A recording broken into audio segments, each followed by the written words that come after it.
This is Ed Smith with the Bleav in the Arizona Cardinals podcast, obviously representing the Arizona Cardinals.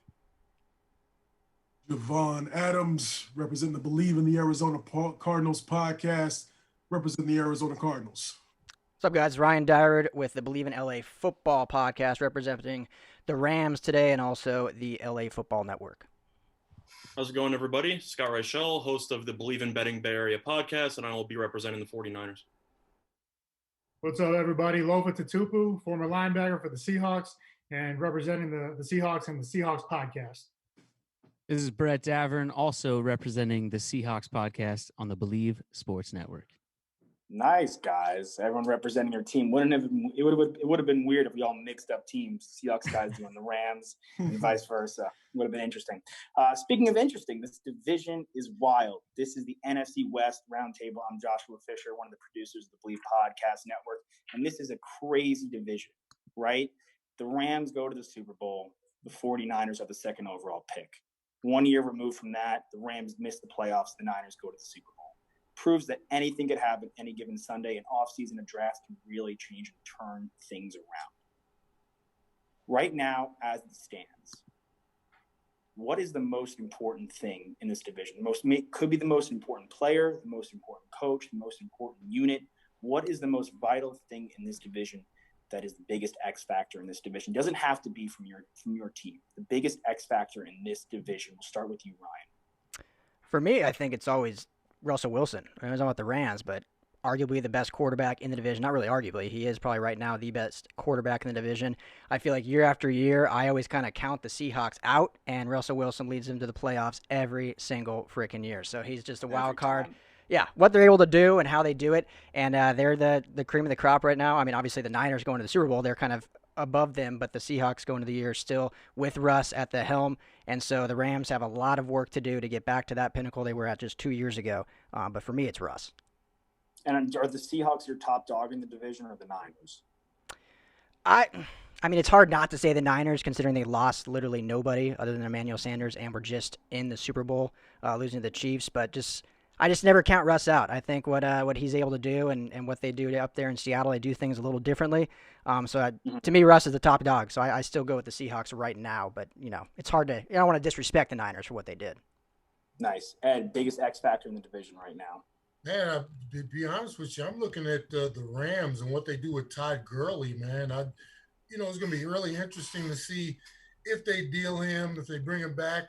Is he full strength? Can they reincorporate him into that offense? And without him, what is Goff as a quarterback? That's my biggest kind of what ifs. I'm waiting to see what happens there. Probably the most balanced division around football, and all those small little pieces might dictate who's at the top and who's at the bottom.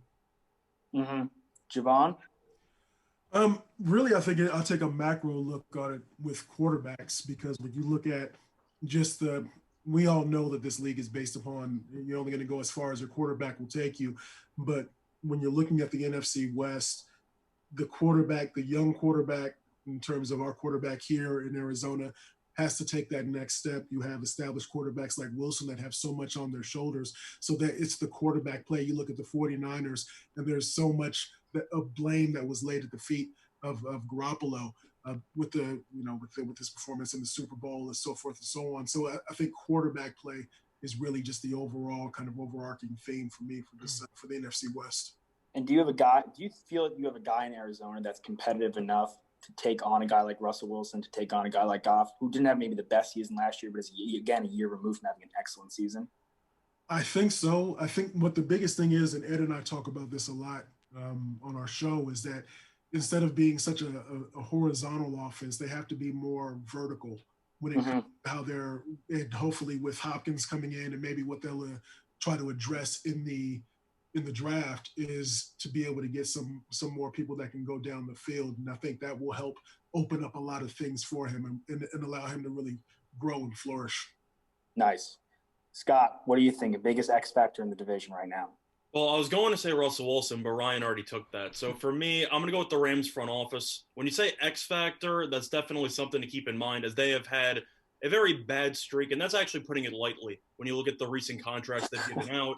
They paid Goff a ton of money. That looks like it kind of backfired. They ended up paying Gurley a huge extension. Despite having arthritis, they ended up cutting him. He went to the Falcons. He's gone. Then they also gave a ton of money to Brandon Cooks with a history of concussions. Traded him. He's also gone. And you also traded a couple first-rounders for Jalen Ramsey and pretty much have no draft capital whatsoever for Thursday. So it's definitely impacting them now. They're definitely hamstrung. But it seems like they realize they messed up, and they're trying to do whatever they can to salvage whatever possible. So I think when it comes to X factors, it has to be the Rams front office because they have made a ton of moves, and it seems like none of them have worked. And I'm curious if that will cause them to be a little bit shy to pull the trigger on some moves moving forward, knowing how badly it could go in the future. Mm-hmm. Lofa?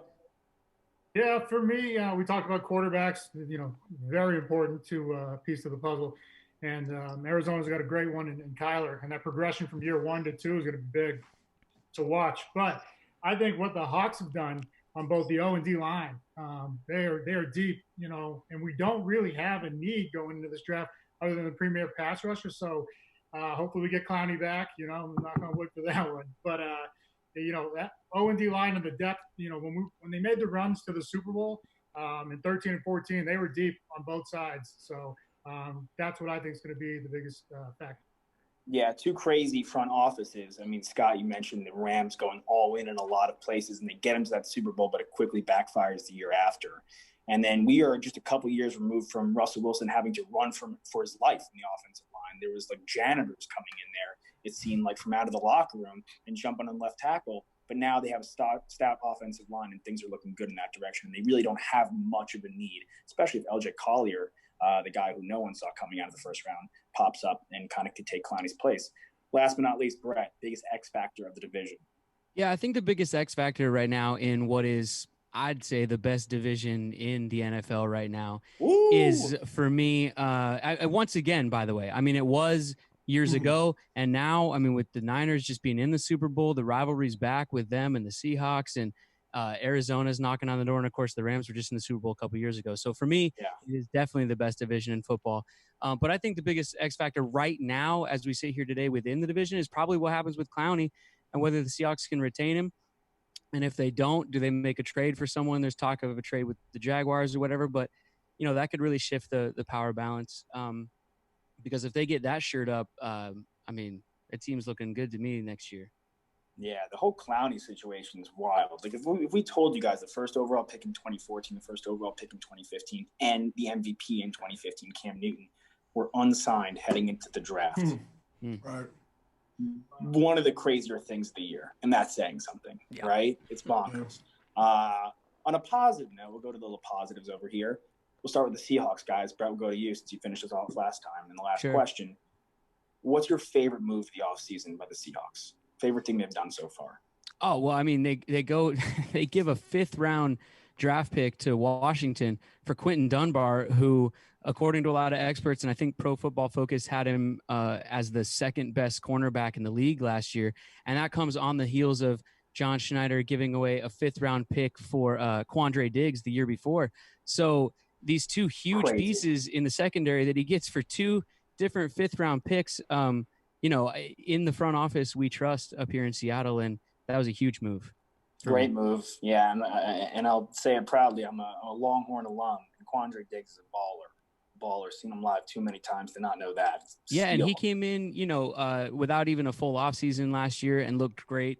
And so with a full offseason and now adding Dunbar, with that secondary, I mean, we could be, dare I say, possibly Legion of Boom 2.0. Who knows down the road? Or I'm feeling some scorching takes coming out of my right corner of my phone over here.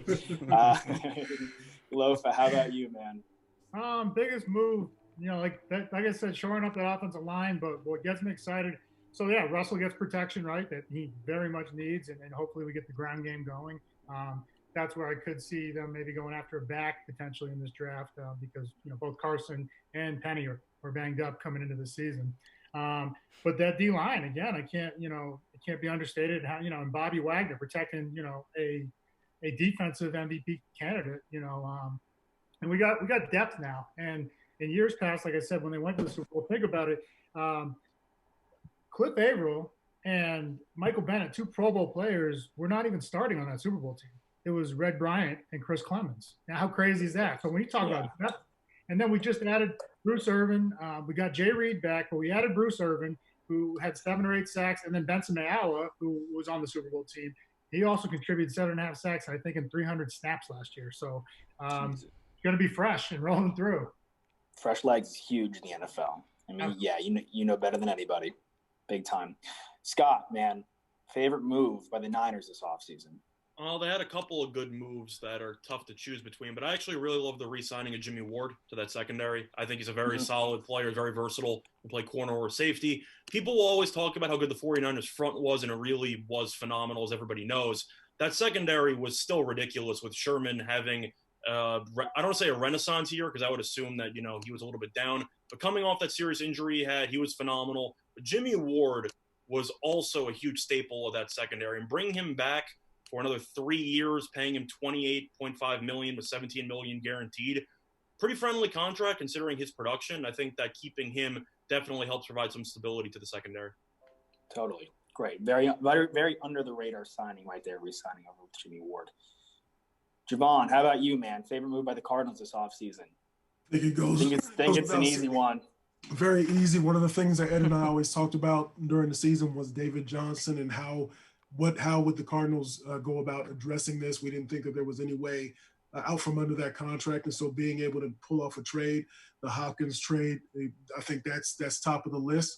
There are concerns, of course, about, him wanting a contract extension, but I think you take that risk given, especially if you're Steve Keim and you had to do something because of how so many of his draft picks have not panned out.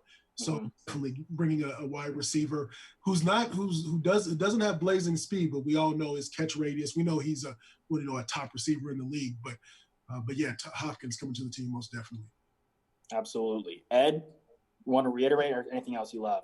I don't want to even Javon said it all. I want to thank Scott for reminding me they already got rid of Gurley. That shows how far out of the loop I've been in terms of not having any live sports and stuff to cover.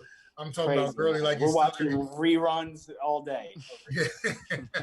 So, but yeah, Javon said it perfectly. I'm getting out from underneath that David Johnson contract and bringing Hopkins in here to help us with our vertical attack. Couldn't have done any better than that.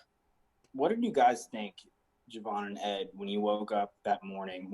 I woke up that morning. You guys are an hour ahead of me. Mm-hmm. And you get that notification on your phone that DeAndre Hopkins is not only traded to the Cardinals, but for a second-round pick in David Johnson. Is there a level of shock? And no one saw that coming. Yeah, I thought that there would be more. You're waiting for the other shoe to drop, so to speak, that maybe they didn't release all the information when they sent the tweet or sent the text out.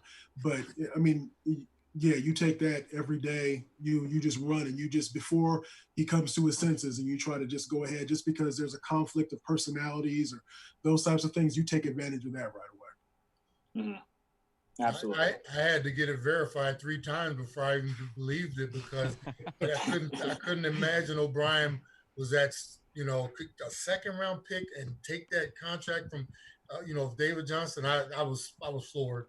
You could use the word stupid, by the way. Don't pull any punches on. Yeah, you never. Nice, man. Yeah.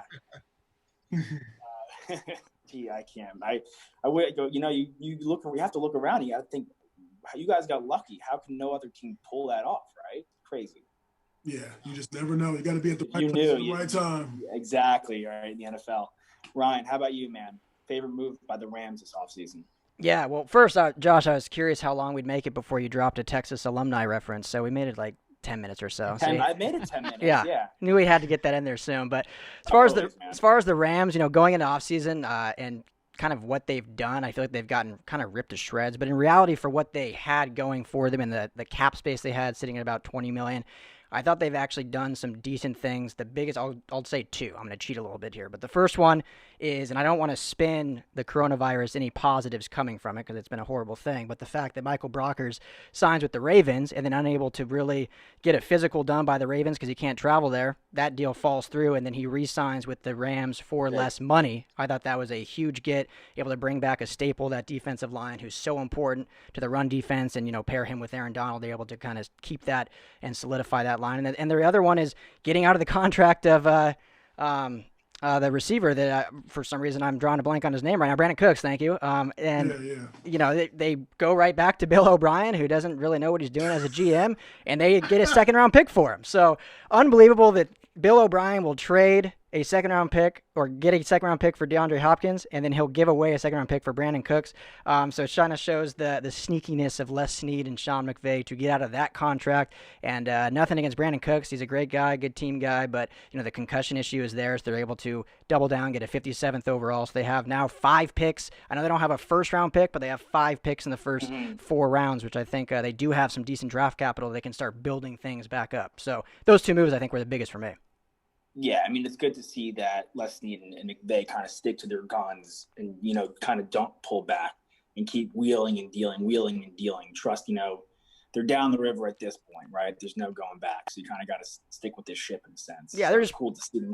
They're just playing with Monopoly money. They're just playing with Monopoly money and seeing what happens. Yeah, exactly. And if I was Bill O'Brien's kids, I would lock my doors, man. I could be out of there for a 4th-round pick tomorrow. You know what I'm saying? Yeah. That guy is trade anybody for anything. Savage. Crazy. Yeah, Dyrud. We'll stick with you, man. You bring up the draft. The Rams do not have a first-round pick, but they do have a bevy of picks. We were texting about it offline last night. What do you think the Rams do in the second round with their 2 picks and maybe a little deeper? Well, yeah, sitting there at 52 and 57, they have a couple options. It'll depend if they want to go and address positions of need, or if they kind of just let the board fall to them and take best player available. If they're going strictly off need, I think edge is definitely their biggest need right now. You know, losing Dante Fowler in free agency. They brought in Leonard Floyd from Chicago, who's a good, versatile outside backer, but he's not a true pass rusher. At least he hasn't been in the NFL thus far. Brandon Staley will try to get a little more out of him, but I think they need to get a true pass rusher. I love Julian Okwara out of Notre Dame. He has some injury history, you know, broke his foot training for the combine, but he's a freak athlete. You know, he's versatile as well. He just looks the part when you look at him. Big, strong guy. I know Weaver out of Boise State's another guy a lot of people kind of mock to the Rams. I'm not as big on him. I think has a higher floor than probably Okwara, but I think his ceiling isn't quite as high as what Okwara could bring. You know, Josh Uche out of Michigan is another guy if we're just kind of rattling off prospects here. But I think, you know, offensive line is something obviously that they want to at least add depth to. I think they're fairly comfortable with who they have. I know they had a lot of injuries last year, but if they can get the full potential, another year under Aaron Kromer, I think they'll feel pretty good. But if one of those big tackles falls or even an inside guy falls, I could see them go there. And then obviously a receiver now. With getting rid of Brandon Cooks, I know they feel good about Cooper Kupp, Robert Woods, and Reynolds there, but they do need to add a little bit more depth. And with how good this receiver class is, one of those big-name guys is going to fall to 52 or 57. If like a Michael Pittman were to fall, which I think would be – I think he won't, but a lot of people have him falling that far. I think that would be a huge get. So they can go a number of different ways. Long roundabout answer. I think edge is the biggest need. You have inside backers need as well. But yeah, I won't take any more of the time. I'll just keep rattling off prospects. Yeah. MPJ went off too, man. That guy, he falls, it's a steal and a half. Yeah. Like ball. Love that guy. Last year. Ed and Javon, you guys sit there sitting pretty at the 8 spot.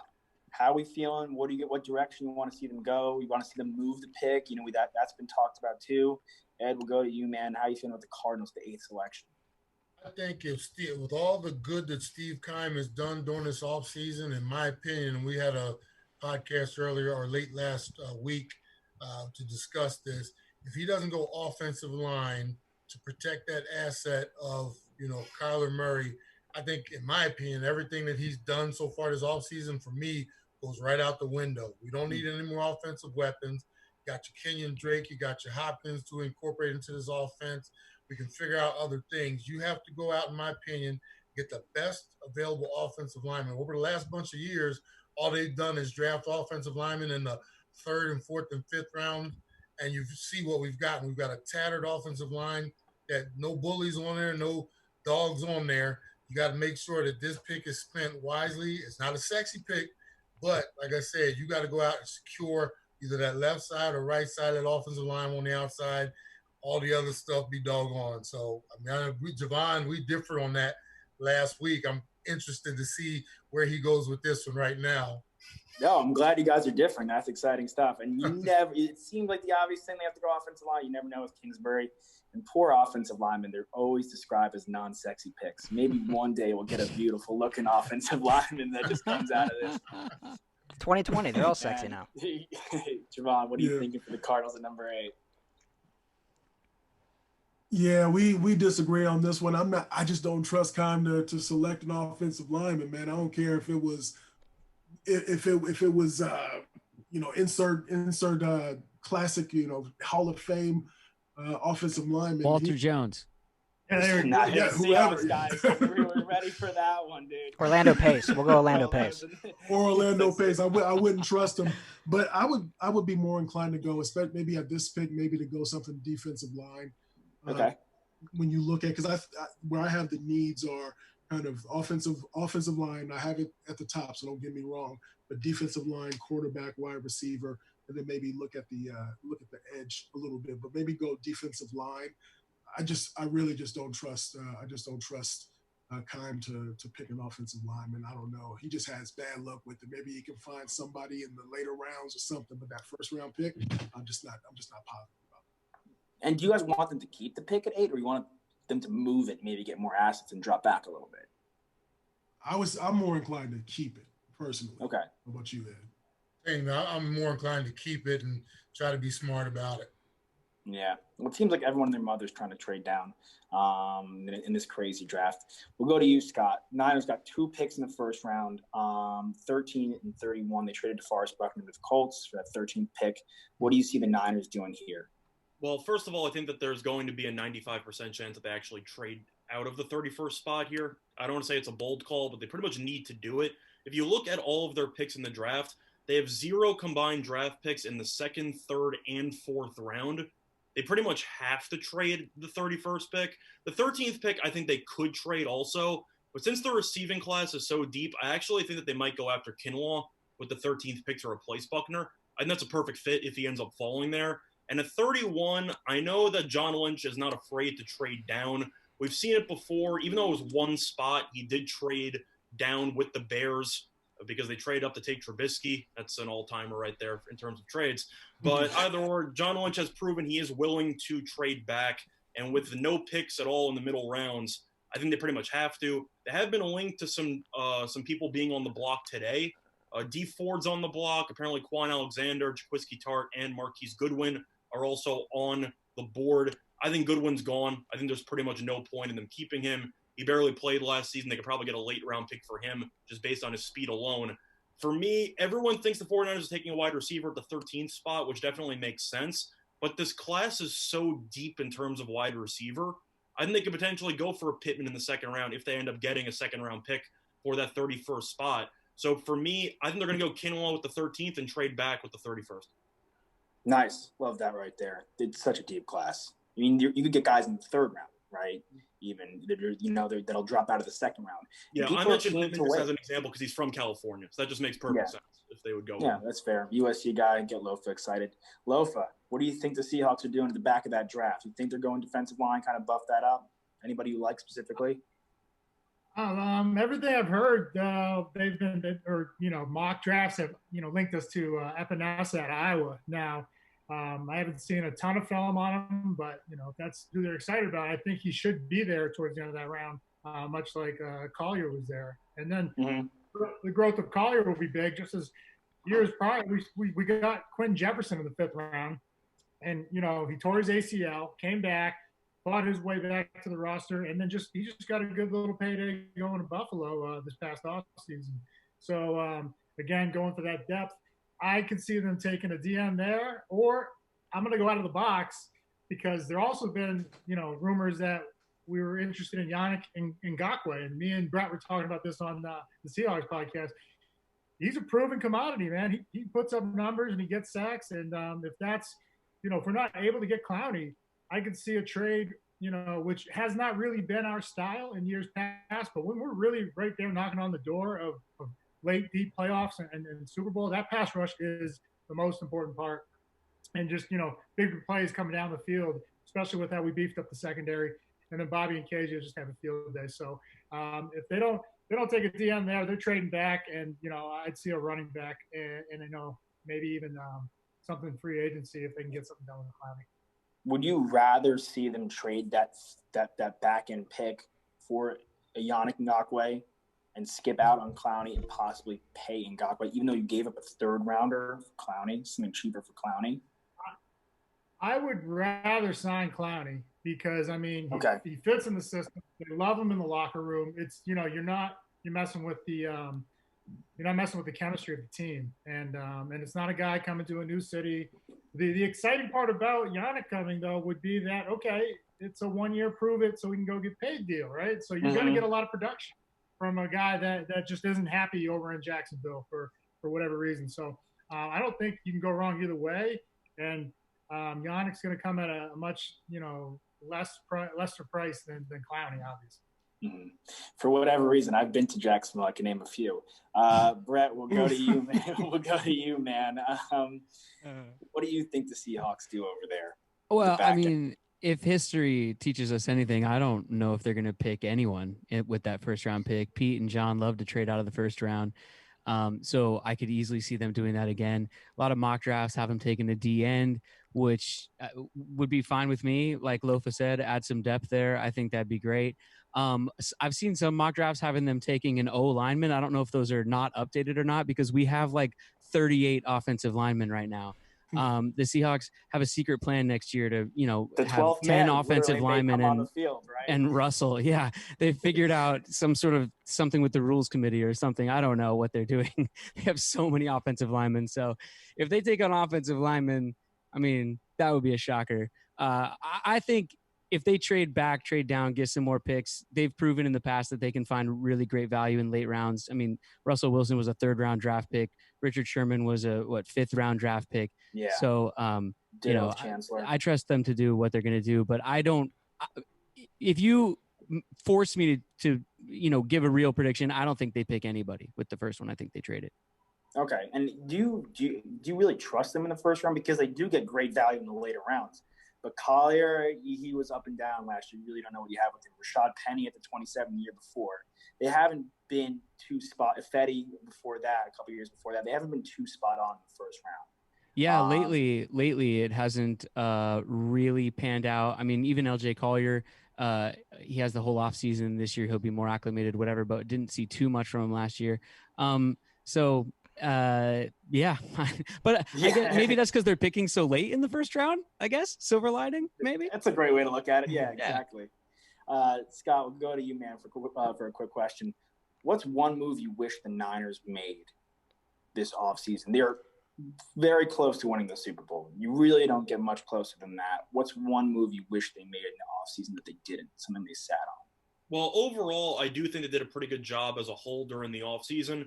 For me, I kind of wanted to see a little bit more depth on the offensive line. I know that McGlinchey and Staley both got injured last year. They're both pretty good at the tackle spot. I wouldn't be surprised to see them address that potentially later on in the draft. But both McGlinchey and Staley, first of all, Staley's getting older. At some point, he's going to lose a step or two. You're going to have to try to get a little bit younger at the tackle spot. But both of them were injured at some point last year. And I know that Kyle Shanahan loves to run the ball.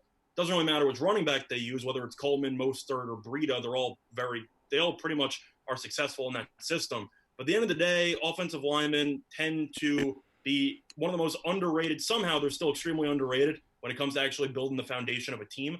And I think that you can never have enough offensive line depth. So for me, I would have kind of liked to see them go after a little bit more of a high-profile offensive lineman within salary restrictions, of course. But for me, I think Sanders had to go just based on what he wanted on the open market. I think they got a great value for Buckner with the 13th pick, especially after considering all the trades that Bill O'Brien did. I think every other trade looks pretty solid.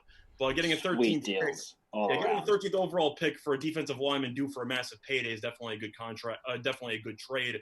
But for me, I just think with the injuries, with the offensive line, I think you could have definitely tried to shore up some depth there. So that's probably where I would have gone. Overall, though, I'm pretty pleased with what they've done during the offseason. Yeah, pretty solid offseason. You kind of got to let Emmanuel Sanders walk and test your luck in the draft if you can possibly. Brett, we'll go back to you. Outside of not signing Jadeveon Clowney, what's one move you wish the Seahawks made this offseason? I wish they would go back to the old silver helmet uniforms. Oh, style. We're here for looks now. Okay, nice. Uniform Dobbs. I don't know. It sounds like we just keep repeating ourselves, but I think that we're set up really nicely. And I think they're in a position right now where they can just be adding depth and really just sort of, stocking up ammo for a deep run into the playoffs, as far as like having people to be able to fill in case the injury bug pops back up again. Because last year, the end of last year, they didn't even have a running back. I mean, Travis Homer was a 7th round pick and a rookie last year, and he's stepping in for Chris Carson because they were just literally out of running backs. I mean, they pulled Marshawn Lynch off the couch, So Marshawn Lynch, that counts for something, I guess. So as much depth as they can add, I'm all for it. All right, so you think you have the team right now to compete. So Loaf, I'll go to you. What has to happen? Yeah, put it together for me. Like, you guys have it seems. Then what has to happen to get over that hump to win the division and take this thing? I agree. And if our running back stayed healthy last year, so I guess I'll say that, maybe if we had a little more depth in terms of, Homer, he was really brought in to be a special teams and a backup, maybe a third down guy. I don't know if he has the durability to be an every down back, or probably would have gotten drafted a little higher than what he did. He filled in admirably, but I guess that was, if there was anything, but I'm trying to think who was really out there that, we missed on in free agency from a back standpoint. I don't really see anybody that I was upset about missing.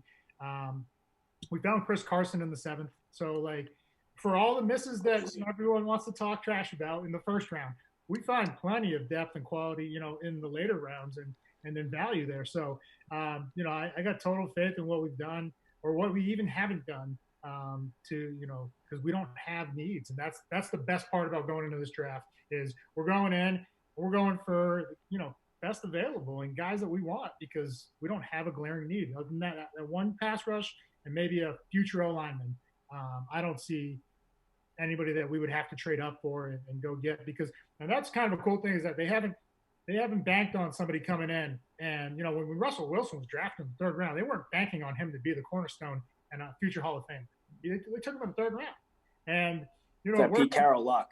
Call it luck. We're going to call it skill. Yeah. But, him and John, they just make magic happen. Cam in the 5th, Golden Tate in the 2nd. The list goes on. I'll say though, to answer your question a little more specifically, the hump that they need to get over is playing in the first quarter like they play in the fourth quarter. That's what they need to do. They need to start getting up on some teams rather than, letting everybody stick around by 3-4 points all game long. And then, hoping that Russell Wilson can either put the game on ice or lead that fourth quarter, comeback win or something. That's the hump they need to get over. I'll be real about it. When we have a decade of dominance, there's a little bit of a target on your back. I just, I'm gonna throw that out there. That's fair enough. All right. Speaking of some dominance, I'll go back to you, Dyrud. The Rams aren't too far removed from dominance, and they could get back there, right? What's one move, though, you wish they had made this offseason?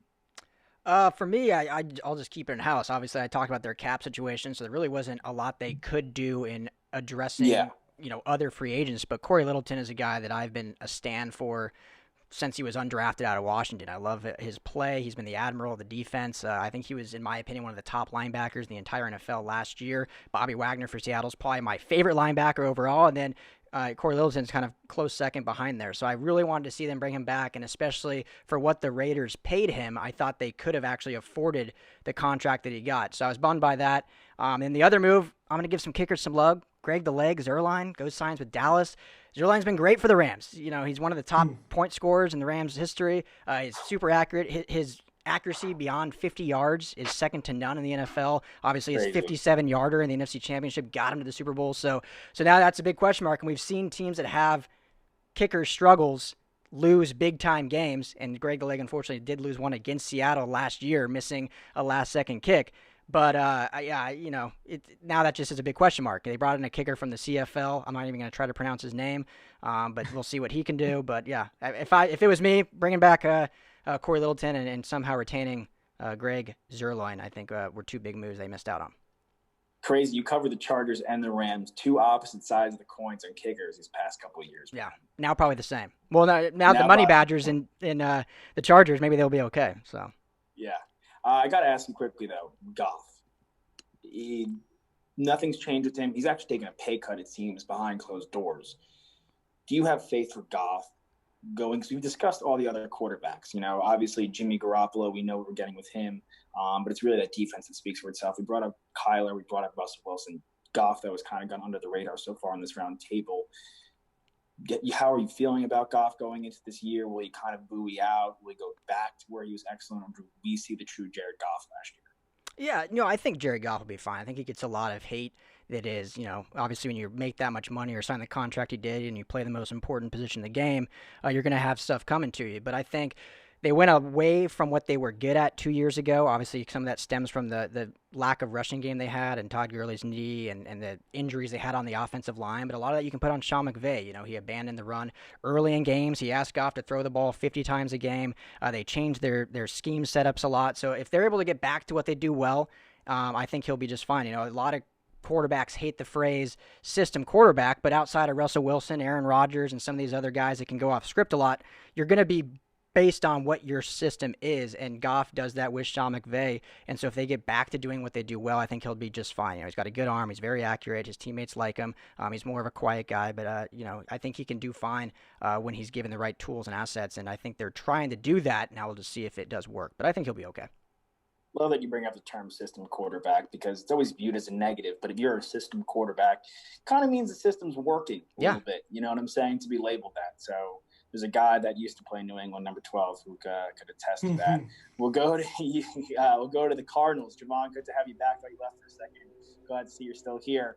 What's one move? We'll go with you, Ed. What's one move you wish the Cardinals made this offseason that they didn't?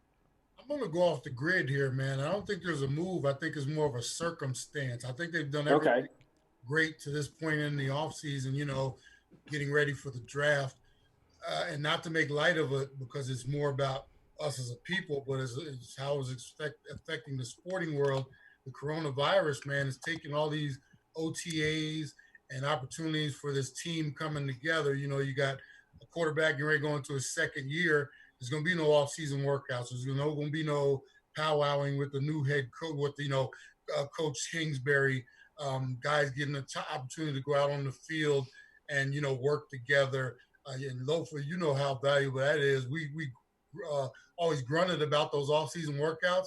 But, man, when you got to the season, you thank God for all the work you put in March, April, May, June, July, leading up to August in camp and everything like that. So for me, this virus is going to affect a team like the Cardinals even more so, because, one, it's a young quarterback, second-year coach, new wide receiver, new people coming in, and nobody's going to get a chance to work together or do anything together, and we don't even know when it's going to open up. So for me, that's the biggest X factor in terms of, no growth during the offseason, and we'll be just kind of playing it by ear as we move into everything. So we'll see how it goes. Like I said, what we're dealing with is more important than football on the field, but for me, that's like the biggest impact as far as what's going to be happening here in Arizona with the Cardinals. Yeah, great for bringing up the OTAs. I mean, people took those for granted, at least like fans and reporters and people covering the game took those for granted, but you've seen it with guys that have held out, right? That makes a difference. Chris Johnson was never the same running back after he held out. It is just a fact. The OTAs are huge, and having a second-year head coach and a second-year quarterback not having those OTAs altogether, that's a big, big X factor. Javon, go to you, man. Something you wish the Cardinals did this offseason that they didn't.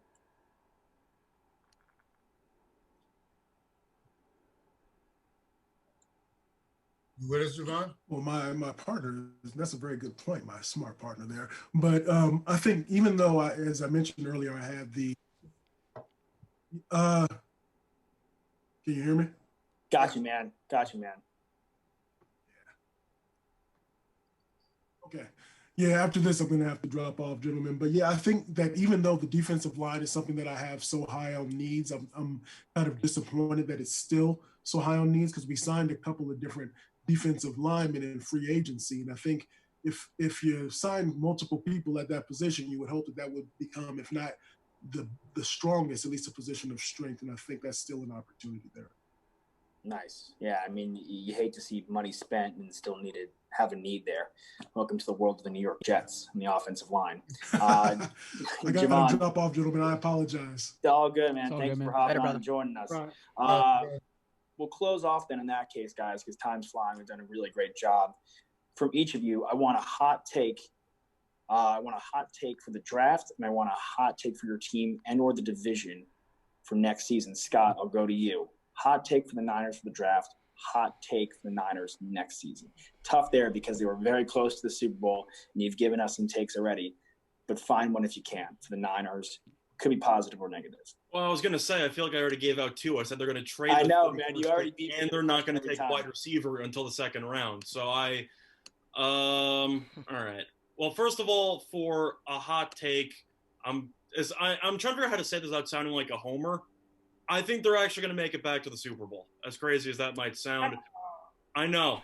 I know. I know that I knew you were going to react that way. But at the end of the day, I think we all pretty much acknowledge that the 49ers didn't really need to do much going into the offseason. They did everything they possibly could. They had a pretty good offseason in general. I think we can agree that I think from top to bottom, you're probably going to disagree with me. I still think they're the best team in the division. I know that they were 1 yard away from, being a wild card, and I'm aware that that's the situation. But at the end of the day, barring a massive collapse in the fourth quarter, they're probably lifting the Lombardi. I mean, that's just the way the situation is. Now, I know that year in, year out, things change based on injuries and based on 1 yard slant passes to tight ends on, in week 17. But, either or, I still think that this team is the class of the NFC. I just think they're that talented from top to bottom. Now, there are some questions about Garoppolo and whether or not he's going to be the guy to lead them there. And I do agree that is a potential concern. But at the end of the day, I still think that the framework is in place for this team to experience consistent success based on how good the defense is from the line all the way up to the secondary, with the ground game, with the offensive line, and even the coaching staff. Shanahan might be responsible for 2 of the biggest choke jobs in the Super Bowl, but he's really good in the regular season, and I do think they're going to end up having a bye in the first round once again. So my bold call for the 49ers, I got backed into taking one because I already gave out my 2 in the middle of the show. So based on you'll have to give one in that case. Yeah, I'm going to go with the 49ers to make it back to the Super Bowl. But mine would have been them not taking a wide receiver with the 13th pick, but I already gave that out. So I didn't mean to put baby in the corner at the beginning of the show. It happens. Apologies over I there. was in a dirty dancing situation. I was stuck in the corner, and I had to make the best of it. You're not concerned about losing in the air. You're not concerned about losing Buckner?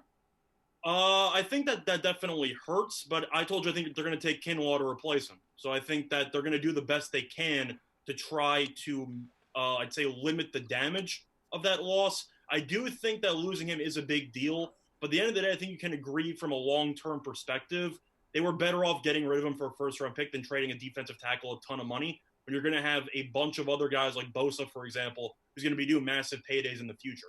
So I think in order to maintain as much stability as possible, they realized they couldn't really prioritize defensive tackle as a position that needed to get paid a boatload of money.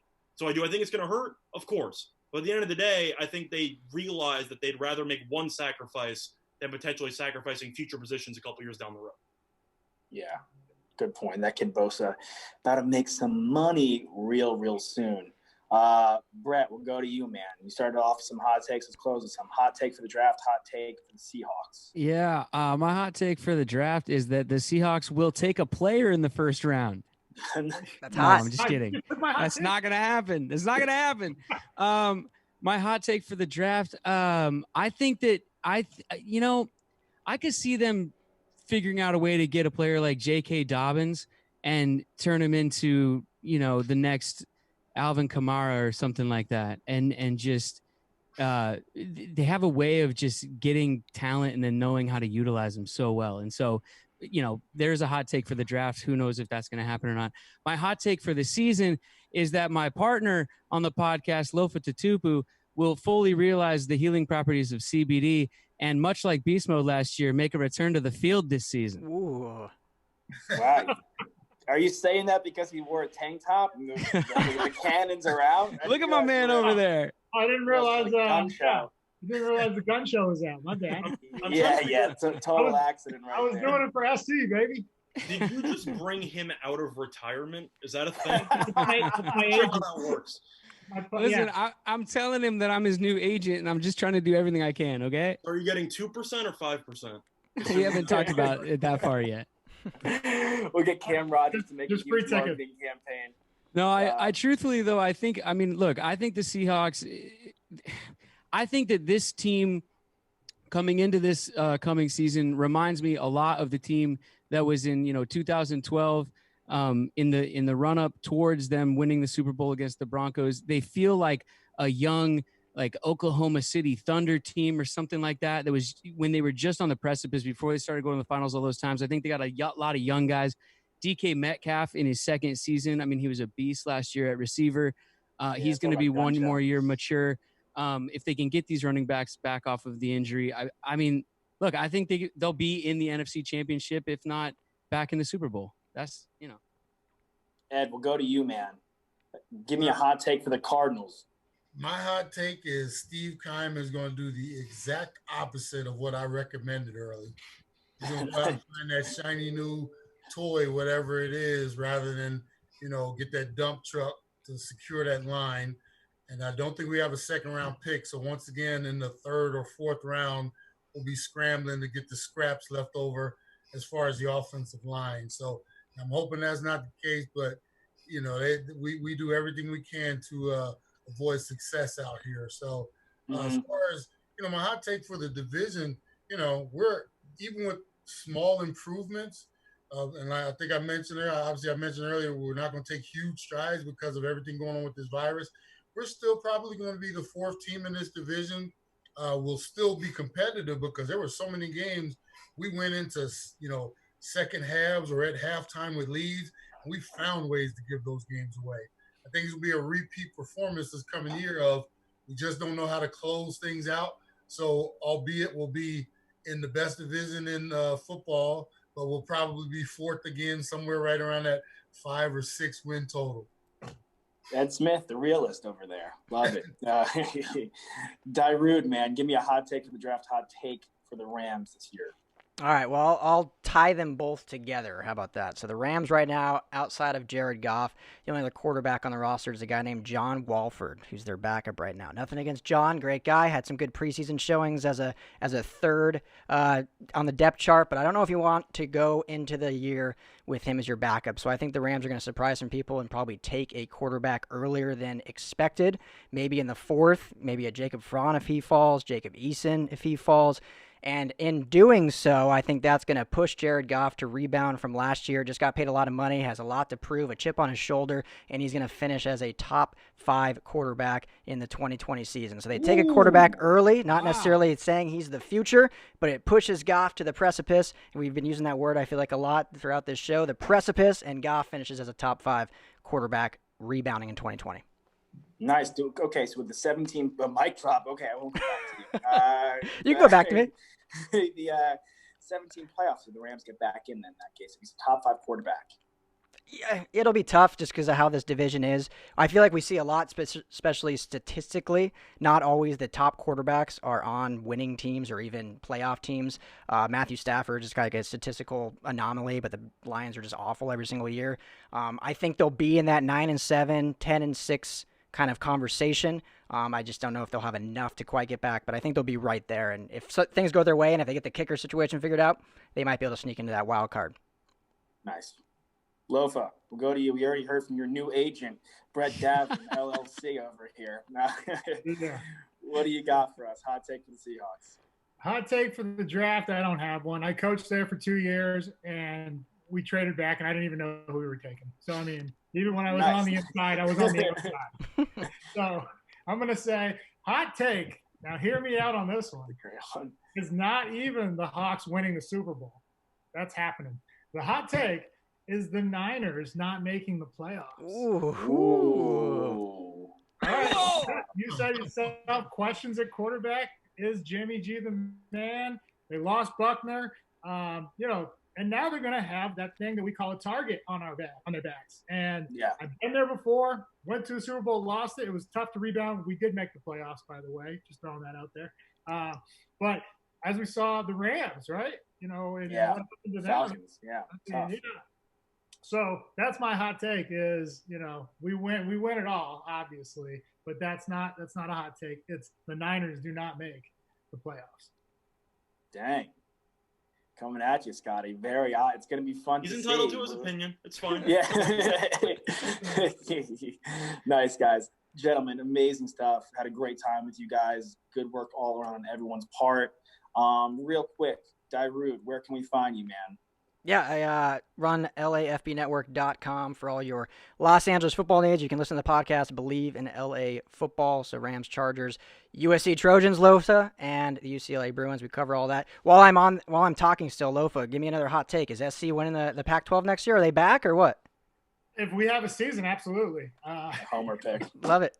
That's all I needed to hear. Yeah. Ed, how about you? Where can we find you, boss?